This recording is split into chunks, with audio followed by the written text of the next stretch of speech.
नमस्कार साथियों। तो आज है 10 अप्रैल 2026। दोस्तों, नो डाउट बाजार आज एक्सट्रीमली बुलिश था और सुनने को भी आ रहा है कि ये जो आज मार्केट में मूवमेंट हुआ ना, उसके साथ साथ ये पिछले 5 साल की बेस्ट वीकली परफॉर्मेंस था निफ्टी 50 की, बैंक निफ्टी की।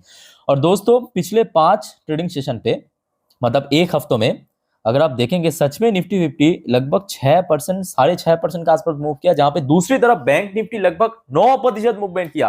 और ये पिछले 5 साल की बेस्ट वीकली परफॉर्म रहा, बेस्ट वीकली परफॉर्म। ठीक है, खैर दोस्तों, ये तो चलता जाएगा। अब देखना होगा कि आगे कब तक रिकवर करता है। ये भी फैक्ट है कि पिछले लगभग 1 महीने से जब से ये वॉर चल रहा है, शुरू में बहुत गिरावट भी हुआ था, मतलब डाउनफॉल जैसा इंटेंस हुआ था, उस हिसाब से रिकवर भी हो रहा है। बट उसके साथ साथ ये भी बात है कि ये वॉर जब तक ना कंप्लीटली एंड हो जाए, तब तक देखिए थोड़ा सा तो मन पे डाउट चलता रहता है। ठीक है, खैर वो बात की बात है। आइए अब शेयर मार्केट से रिलेटेड कुछ इंपॉर्टेंट जानकारी आपके साथ मैं शेयर करता हूं, तो रिक्वेस्ट करूंगा आप सभी को प्लीज वीडियो को बिना स्किप के पूरा अंत तक जरूर देखना। आइए सबसे पहले चेकआउट करते हैं कि आज मनी कंट्रोल की तरफ से क्या कहा गया। देखिए, आज इस टॉपिक को कवर किया मनी कंट्रोल की तरफ से। एक एनालिस्ट ने बाजार के बारे में अपने विचार रखा। Best weekly rally in 5 year for Nifty 50 bank Nifty, जो अभी आपको मैं समझाया कि पिछले 5 साल की सबसे बढ़िया यहाँ पे मूवमेंट दिया है निफ्टी 50 और बैंक निफ्टी, जहाँ पे निफ्टी 50 लगभग 6.5%, बैंक निफ्टी लगभग 9% के आसपास मूवमेंट दिया after Iran ceasefire. Easing VIX मतलब जो वॉलेटाइल इंडेक्स था उसमें भी गिरावट हुआ, sustaining above 24,000 crucial for further rally next week. तो अगले हफ्ते के लिए सबसे क्रूशियल क्या है? 24,000 के ऊपर सस्टेन करना, मतलब होल्ड करके रखना। अगर होल्ड कर गया तो आगे मूवमेंट होगा, और अगर आगे मूवमेंट हुआ तो यहाँ पे जो रेंज मेंशन किया इमीडिएटली, यानी 24,500 अपर साइड में एक अच्छा रेजिस्टेंस, और नीचे की तरफ बात करें एज ए सपोर्ट पॉइंट 24,000 से लेके 23,800। खैर दोस्तों, अभी इस टॉपिक को हम चर्चा नहीं करेंगे, बिकॉज कल परसों बाजार क्लोज, एकदम शांति से सो जाइए, एकदम शांति। ठीक है, तो इस टॉपिक को हम चर्चा करेंगे फिर से सोमवार, जब फिर से बाजार ओपन होगा उसके ठीक पहले, यानी रविवार रात की 10:30 की वीडियो में। चलिए अब कुछ इंपॉर्टेंट जानकारी आपके साथ शेयर करता हूं। कुछ इंपॉर्टेंट इकोनॉमिकल डेटा भी आज आउट हुआ, और जो मैं कहूंगा थोड़ा सा कंसर्निंग है, थोड़ा सा कंसर्निंग है।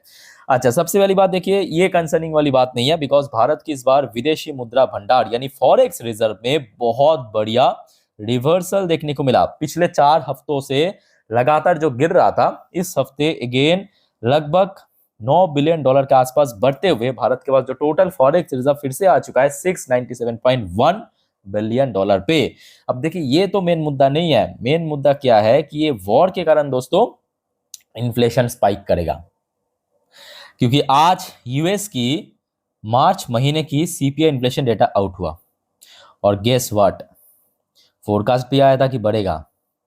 प्रीवियस मंथ पे डेटा था 2.4%, एक्चुअल डेटा आया है 3.3%, जो कि फोरकास्ट से थोड़ा सा कम, बट स्टिल अगर आप कंपेयर करेंगे प्रीवियस मंथ से या पिछले कुछ सालों की जो यूएस की सीपीआई था, उस हिसाब से बहुत ज़्यादा बढ़ गया। एक्चुअली मैं आपको दिखाता हूँ, ये देखिए, ये पिछले कुछ डेटा, जैसे कि ये आपके 2025 की मई महीने की डेटा, कितना 2.4%। उसके बाद आप देखते जाइए, मैक्सिमम 3% के नीचे ही था। एक बार 3% पे हिट किया था, वो था आपके सितंबर का डेटा लास्ट ईयर। ठीक है, उसके बाद आप देखते जाइए, हमेशा 3% के नीचे ही था, बट इस बार जो है 3% को क्रॉस करके 3.3% हो गया। इसके पीछे एक बहुत बड़ी कारण है कि जो गैस प्राइस बढ़ गया, मतलब जो नेचुरल गैस की प्राइस बढ़ गया, या क्राइसिस हमें देखने को मिला, या क्रूड ऑयल की प्राइस इतना ज़्यादा, मतलब इतना स्पाइक कर गया, कहाँ $70 पर बैरल से $110, $20 पर बैरल तक टच कर गया।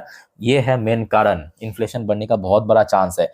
तो जिस वजह से दोस्तों मैं मेंशन किया कि एक के बाद एक मुसीबत, समझ पा रहे हो ना, ये वॉर के साथ ही दोस्तों ये आ चुका है। और ये भारत का अच्छा, भारत की तो नेक्स्ट वीक में डेटा आउट होगा, आते ही मैं आपको इन्फॉर्म कर दूंगा। ठीक है, मिस मत करना, अगले हफ्ते डेटा आउट होगा।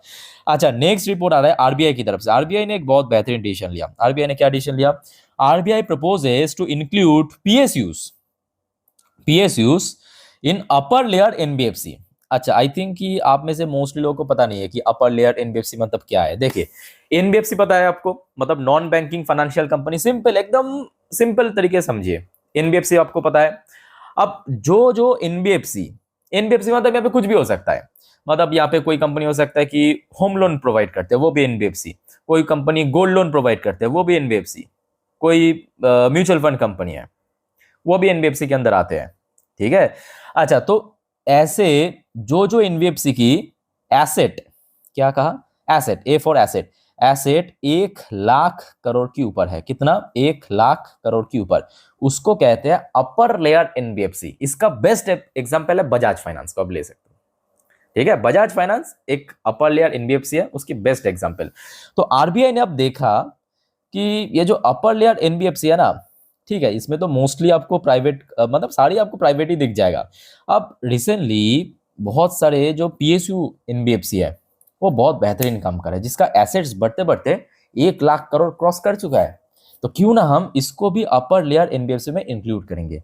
अब अपर लेयर एनबीएफसी में इंक्लूड करने से क्या होगा, बहुत सारा बेनिफिट्स मिलेगा आरबीआई की तरफ से, जो प्राइवेट एनबीएफसी को मिलता था। तो ये मैं कहूंगा बहुत सही डिसीजन एक्चुअली, ठीक है। तो होपफुली आपको एकदम सिंपल तरीके आपको मैं समझा दिया, ठीक है। अच्छा, उसके बाद दोस्तों आ जाइए नेक्स्ट, एडीबी। एडीबी एक रेटिंग एजेंसी कंपनी है, इनकी तरफ से जो प्रीवियस फोरकास्ट किया था उसको चेंज करके और इंक्रीज कर दिया। देखिए ये टाइम टाइम के साथ साथ चलता रहता है, ठीक है। इसके पहले जो फोरकास्ट किया था एक बार मैं आपको दिखा देता हूँ। हाँ, 6.5%, मतलब भारत की जो ग्रोथ रेट की 6.5%, इस बार उसको बदल के 6.9% कर दिया। अब आशा रखता हूँ कि आगे मतलब वॉर खत्म होने के बाद अगर सिचुएशन स्टेबल रहा तो आगे और भी बढ़ा देगा। अब यहाँ पे सिर्फ एडीबी की बात नहीं है, मोस्टली ब्रोकरेज वैसा ही करते हैं, वो टाइम के साथ साथ बदलता रहता है। बट दूसरी तरफ दोस्तों इस बात को भी आप इग्नोर मत कीजिए कि 2025 से, मतलब 2025 जो कैलेंडर ईयर है, पावर सेक्टर चला नहीं था बहुत ज़्यादा। क्यों पता है, 2025 में भारत में गर्मी काफ़ी कम पड़ा था। और इस बार दोस्तों जो बार बार आईएमएफ की तरफ से रिपोर्ट आ रहा है, सॉरी आईएमडी की तरफ से, इस बार गर्मी काफ़ी बढ़िया पड़ेगा। और पावर सेक्टर में जो डिमांड हमें ऑलरेडी देखने को मिल रहा है, power demand to rise up to 6% in financial year 27 amid expected El Nino led heat. तो आप समझ पा रहे हो, ये क्रिजिल की तरफ से कहा गया। तो जितने भी पावर सेक्टर से रिलेटेड कंपनी है, कुछ भी काम कर सकता है, रिन्यूएबल हो सकता है, नॉन रिन्यूएबल हो सकता है, कोल बेस्ड पावर प्लांट हो सकता है, ट्रांसमिशन कंपनी हो सकता है, कुछ भी काम करे उसको यहाँ पे बहुत बेनिफिट मिलेगा, ठीक है। या पावर सेक्टर रिलेटेड थोड़ा डिफरेंट, जैसे कि कोई कंपनी एसी मैन्युफैक्चरर है, कोई कंपनी सॉफ्ट ड्रिंक्स बेचते हैं, उसको भी बेनिफिट मिलेगा, ठीक है। अच्छा, नेक्स्ट आ जाइए, IMF, International Monetary Fund to cut global growth forecast due to Middle East war. तो आईएमएफ ने अगेन मिडिल ईस्ट वॉर के कारण जो ग्लोबल ग्रोथ फोरकास्ट उसको और ज़्यादा कम कर दिया। ग्लोबल, पर्टिकुलरली कोई देश को यहाँ पे मेंशन नहीं किया, कि ओवरऑल जो दुनिया की ग्रोथ फोरकास्ट है उसको पहले जितना दिया था उसको कम कर दिया, ठीक है। अच्छा, नेक्स्ट रिपोर्ट आ रहा है, ये भी आप ध्यान से समझना। दिल्ली दिल्ली जो भारत की कैपिटल शहर है, Delhi EV registration rise 29%, petrol vehicles retain dominance.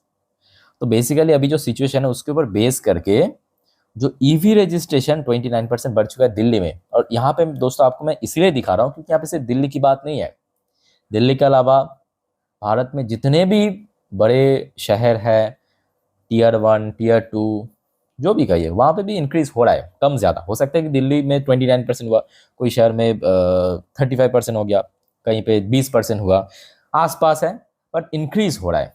क्योंकि अभी ग्लोबल जो एनर्जी क्राइसिस देखने को मिला, ऑयल प्राइस, गैस प्राइस, तो एक बहुत बढ़िया ऑप्शन है आपकी ईवी इलेक्ट्रिक व्हीकल्स। और यही वजह है, आप लोगों ने भी नोटिस किया होगा, रिसेंटली ओला की शेयर लगातार मूव कर रहा है। मतलब मूव मतलब क्या, रिकॉर्ड मूव कर रहा है, एक एक दिन में 10%, 15%, 20%, लास्ट डे तो 20% मूव किया, ठीक है।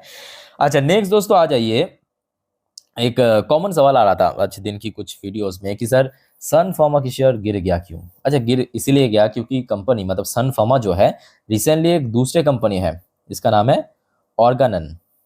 इस कंपनी को लगभग $12 बिलियन के थ्रू दोस्तों खरीदने का एक प्लान चल रहा है। और ये चीज़ बाजार को पसंद ही नहीं आया, एकदम से गिर गया जिस वजह से, ठीक है। अच्छा दोस्तों, उसके बाद आ जाइए, ये आया है खबर भारत की यूनियन मिनिस्टर पीयूष गोयल साहब की तरफ से। पीयूष गोयल सर ने कहा कि India eyes 20 more countries for open market access in next big trade bet. तो ऑलरेडी हमने देखा 2025 में भारत जो है बहुत सारे देशों के साथ फ्री ट्रेड एग्रीमेंट साइन कर चुका है, मतलब जैसे कि उन देशों की जो मार्केट एक्सेस भारत को मिल जाएगा, भारत का भी कुछ हद तक मार्केट एक्सेस दिया जाएगा उन देशों को, ठीक है। सो आगे लगभग 20 देशों के साथ दोस्तों बातचीत करने जा रहा है भारत ओपन मार्केट एक्सेस को लेकर। मतलब वही आपकी सिंपल बात, फ्री ट्रेड एग्रीमेंट। अच्छा दोस्तों, थोड़ा सा मैं आपको इस वीडियो में जियो पॉलिटिक्स को थोड़ा टच करके देता हूँ, ठीक है। जैसे कि आपको पता होगा, रिसेंटली ईरान ने डिसाइड किया कि जो कोई भी देश की शिप या ऑयल वेसल्स, ऑयल टैंकर पास करेगा स्ट्रेट ऑफ हॉर्मुज पे, उसको कुछ टोल टैक्स देना पड़ेगा ईरान को, ठीक है। तो ईरान ने अब ये कह रहा है कि नहीं, आप चाहे तो इसको बिटकॉइन में भी दे सकते हो, मतलब नॉर्मल डॉलर में भी पे कर सकते हो या तो बिटकॉइन में भी दे सकते हो, ठीक है। तो वैसे दोस्तों इससे रिलेटेड और भी बहुत सारी जानकारियां नेक्स्ट वीडियो में आपके साथ शेयर करूंगा। चलिए अगले अपडेट, ग्लोबल मार्केट की अपडेट पे चलते हैं। पर उसके पहले दोस्तों, आप सभी को रिक्वेस्ट करूंगा, अगर आपको वीडियो अभी तक अच्छा लगा, इन्फॉर्मेटिव लगा, प्लीज दोस्तों चैनल को सब्सक्राइब जरूर करना और वीडियो को लाइक जरूर करना। देखिए आप में से बहुत सारे व्यूअर्स जो है ना, बाद में भूल जाते हैं चैनल को सब्सक्राइब करके रखना, तो प्लीज़ दोस्तों फटाफट करके रख दीजिए। ओके, आप जब चैनल को सब्सक्राइब करते हो, वीडियो को लाइक करते हो, शेयर करते हो, तो मुझे भी बहुत ज़्यादा मोटिवेशन मिलता है इस प्रकार की जो इन्फॉर्मेटिव जानकारी आप तक पहुंचाने के लिए। ओके चलिए नेक्स्ट देखते हैं। अच्छा, जो आपको मैं अभी अभी कह रहा था कि देखिए यूएस की जो इन्फ्लेशन है वो तो बहुत ज़्यादा बढ़ चुका है, कहाँ 2.4% और अभी 3.3% हुआ। तो उसका रिएक्शन दोस्तों यूएस मार्केट में कुछ इस प्रकार की देखने को मिला कि अभी आप देख सकते हो यूएस में लोकल टाइम लगभग दोपहर 12:52 0.58% नीचे चल रहा है। और शुरू से लगे अभी तक, अब देखिए शुरू हुआ था फ्लैट, ऐसा नहीं कि खराब शुरू हुआ, फ्लैट ओपनिंग हुआ और उसके बाद आप देखिए मूवमेंट जो है आपको थोड़ा सा डाउनवर्ड देखने को मिल रहा है। तो इसके पीछे आप ये मत सोचना कि कुछ और जियोपॉलिटिकल चेंजेस हुआ है, नहीं, जो सुबह से चल रहा था वैसा ही है, एक आध थोड़ा नया अपडेट आया। बट मेनली जो सीपीआई इन्फ्लेशन बढ़ गया ना, महंगाई बढ़ गया, वह है मेन कारण अभी down side movement. Same Nasdaq में, नैस्डैक पॉजिटिव में जरूर है, बट पॉजिटिव में यहाँ पे था, अभी आप देखेंगे पिछले 1.5 घंटे से नैस्डैक भी डाउन साइड मूव कर रहा है। So let's see, first half तो हो चुका है, सेकेंड हाफ में कैसा होता है मूवमेंट, ठीक है। बट स्टिल मैं कहूँगा इसका अभी कुछ बहुत बड़ा इंपॉर्टेंस नहीं है। इंपॉर्टेंस इसलिए नहीं है क्योंकि कल परसों 2 दिन बाजार क्लोज है और 2 दिन में बहुत सारे चेंजेस हो सकता है, अच्छा चेंजेस भी हो सकता है, बुरी चेंजेस भी हो सकता है, वो डिपेंड कर रहा है टाइम टाइम टाइम के साथ साथ, ठीक है। अच्छा, जो क्रूड ऑयल बीच में एकदम से हमने देखा था आज दिन की फर्स्ट वीडियो में भी, तब लगभग $95, $96, $94 पर बैरल पे इस लेवल पे पहुंच गया था, वो देखिए फिर से स्पाइक करने लगा, अभी लगभग वही $97 पर बैरल के आसपास चल रहा है, बहुत ज़्यादा ऊपर नहीं है बट स्टिल थोड़ा सा स्पाइक कर चुका है। अच्छा, गोल्ड प्राइस की अगर हम बात करें, गोल्ड प्राइस में कोई बहुत बड़ा चेंजेस नहीं हुआ, लगभग उसी लेवल के आसपास ही पिछले 2-3 दिन से चल रहा है। सिल्वर प्राइस भी सेम टू सेम, उसमें भी कोई बहुत बड़ा में चेंजेस देखने को नहीं मिल रहा है। अच्छा, इंडियन करेंसी की वैल्यूएशन थोड़ा सा गिरा है, थोड़ा सा मतलब थोड़ा सा ही गिरा है। आज सुबह से चल रहा था अराउंड 92.5 के आसपास, 92.5 के आसपास चल रहा था 1 यूएसडी के अगेंस्ट में। अभी देखिए 93 क्रॉस कर चुके, इसी वजह से आपकी इन्फ्लेशन वही बढ़ेगा तो ऑटोमेटिकली इम्पैक्ट तो पड़ेगा। अच्छा, कुछ इंडियन कंपनी की पोजीशन जैसे कि विप्रो एडियर वर्शन 2.88% नीचे चल रहा है, इन्फोसिस की एडियर वर्शन लगभग 2.29% नीचे चल रहा है। अच्छा, आईसीआईसी बैंक की एडियर वर्शन फिर भी पॉजिटिव में है, बट अगर आप देखेंगे शुरू जिस लेवल पे हुआ था वहां से लगभग 1% नीचे आ चुका है, ध्यान से देखना, शुरू जिस लेवल पे पहुंच गया था वहां से 1% नीचे, ठीक। और एचडीएफसी बैंक की एडियर वर्शन भी सेम टू सेम, शुरू जिस लेवल पे हुआ था वहां से, अभी ग्रीन में तो है बट शुरू जिस लेवल पे हुआ था वहां से नीचे की तरफ भी मूव कर रहा है, ठीक है। अच्छा, ये अब देख लेते हैं हमारे गिफ्ट निफ्टी किस तरफ है, just a minute. Gift Nifty भी थोड़ा नीचे चल रहा है, शेट, गिफ्ट निफ्टी अभी थोड़ा सा नीचे चल रहा है। देखिए ये वीडियो में रिकॉर्ड करो अभी रात 10:24 पे, गिफ्ट निफ्टी चल रहा है 23,980 पॉइंट पे। मतलब देखिए आज दोपहर को जब इंडियन मार्केट क्लोज हुआ था उस टाइम पे जो गिफ्ट निफ्टी की पोजीशन था उसके हिसाब से 111 पॉइंट नीचे। मतलब आपने ये मत सोचना कि 111 मतलब क्या निफ्टी जहाँ पे क्लोजिंग दिया नहीं, जब मार्केट क्लोज हो गया तो उस टाइम पे कुछ समय के लिए गिफ्ट निफ्टी क्लोज हो जाते हैं, ठीक है। तो वहां पे मतलब उस टाइम पे जिस लेवल पे क्लोजिंग दिया था वहां से फिलहाल 111 पॉइंट नीचे चल रहा है। सो क्लियर, बट स्टिल मैं कहूंगा ज्यादा टेंशन मत लीजिए। क्यों मत लीजिए? क्योंकि बीच में 2 दिन गैप है, कुछ भी हो सकता है, अच्छा न्यूज भी हो सकता है सीज फायर से रिलेटेड, पीस टॉक से रिलेटेड, इवन खराब न्यूज भी हो सकता है क्योंकि कोई गारंटी नहीं है कि होगा नहीं होगा, फिर से गोलाबारी शुरू हो सकता है, ठीक है। तो जो भी अपडेट आएगा मैं आपको टाइम टू टाइम दे दूंगा, बस आप चैनल को सब्सक्राइब करके रखना, ठीक है। बट आज दोस्तों बहुत दिनों बाद, बहुत दिन मतलब लगभग 40-45 दिन बाद आप कह सकते हो, 45 दिन तो आराम से हो चुका है, 45 दिन बाद रफली एफआईएस ने खरीदा। देखिए अमाउंट भले ही कम हो खरीदा तो ना, इससे बड़ा मतलब सुकून क्या हो सकता है आप बताइए एक निवेशक के लिए कि एफआईएस खरीद रहा है। मतलब दिन पे 8,000 10,000 करोड़ करके बेच रहा था, वहां से खरीदा है 672 करोड़। इससे बढ़िया बात क्या हो सकता है। दूसरी तरफ आज ऐसा भी नहीं है कि डीएस ने नहीं खरीदा, डीएस ने भी आज खरीदा है 410 करोड़ की शेयर, डीएस ने भी खरीदा है, एफएस ने भी खरीदा, डीएस ने भी खरीदा। अब देखिए सब कुछ डिपेंड करे आपकी जियोपॉलिटिकल टेंशन के ऊपर। टेंशन जितना कम होगा उतना ही क्राइसिस कम, एफएस की वापसी होगा जैसे कि आज हो चुका, आगे और ज्यादा बढ़ेगा, अमाउंट बढ़ेगा। ठीक है। वैसे दोस्तों जियोपॉलिटिकल टेंशन बताने से याद हुआ, आज वैसे तो उतना ज्यादा मैं कहूंगा मतलब एकदम से पलट जाने वाली कुछ भी न्यूज नहीं है, बट कुछ इंपॉर्टेंट न्यूज है सीज फायर से रिलेटेड। ठीक है, तो जो आपको मैं नेक्स्ट वीडियो में दूंगा, तो नेक्स्ट वीडियो देखना मत भूलना, मतलब रात की 12 बजे की वीडियो। आप अगर जल्दी सो जाते हो कोई प्रॉब्लम नहीं है, सिर्फ आप चैनल को फॉलो करके रखना, सो आउट कर देख लेना जरूर, मार्केट के लिए बहुत वाइटल है। ठीक है। अच्छा वैसे दोस्तों ये थोड़ा शॉकिंग है कि जो देश एक्चुअली वॉर के साथ इन्वॉल्व है, मतलब इसराइल, इसराइल की मार्केट कैन यू इमेजिन आज लाइफ टाइम हाई को हिट किया, उस लेवल पे क्लोजिंग दिया, मजाक नहीं कर रहा हूँ, ये सच है। ठीक है। सो दोस्तों इस प्रकार की आज माहौल था, लेट्स सी आगे क्या होता है। अच्छा अब जो बात आपको मैं बताने जा रहा हूँ ध्यान से मेरी बात को सुनना।